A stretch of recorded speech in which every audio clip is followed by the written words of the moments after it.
Kwa jina naitwa Uledi Kimbavala, meneja masoko wa kampuni ya Koudijs Animal Nutrition Tanzania.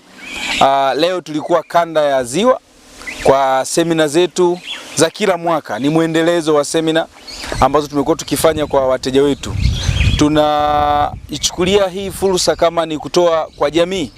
Kwa hiyo tulikuwa upande wa kanda ya Ziwa, na tukitoka hapa tutaenda maeneo mengine kama Arusha, Dar es Salaam, nyanda za juu kusini, na nimefurahishwa sana na jinsi ambavyo wafugaji wa nguruwe na kuku hapa Bukoba walivyoweza kupokea hii fursa na wamejitokeza kwa wingi sana. Ilitubidi tuweze kuwasitisha wengine wasiweze kuja kwa sababu wana shauku kubwa ya mafunzo, na hii inaonyesha kabisa kwamba sekta ya ufugaji inakuwa na watu wengi wanazidi kuona fursa kwenye sekta hii na itaajiri watu wengi zaidi.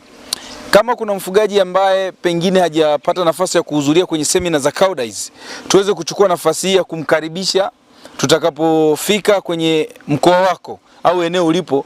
Karibu uweze kujifunza, kwa sababu teknolojia inabadilika na tunajifunza mambo mengi kwenye hizi semina, na tunaweza kupata changamoto nyingi wanazopata wafugaji zinazohusiana na utengenezaji wa chakula bora, lakini pia masoko kwa ujumla na uchumi kwa ujumla, kwa sababu tunachojifunza sio chakula peke yake, lakini maarifa ya kuongeza faida kwa ujumla, kuanzia kuzuia magonjwa, kuzuia vifo, kujitengenezea chakula bora, ulishaji sahihi ili uweze kuongeza faida na tija zaidi.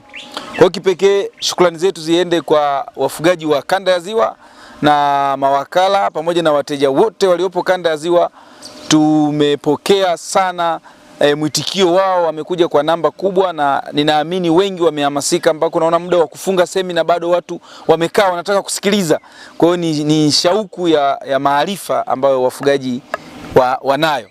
Kwa hiyo ndugu zangu wafugaji, sehemu mlipo, mjiandae, tunakuja next time.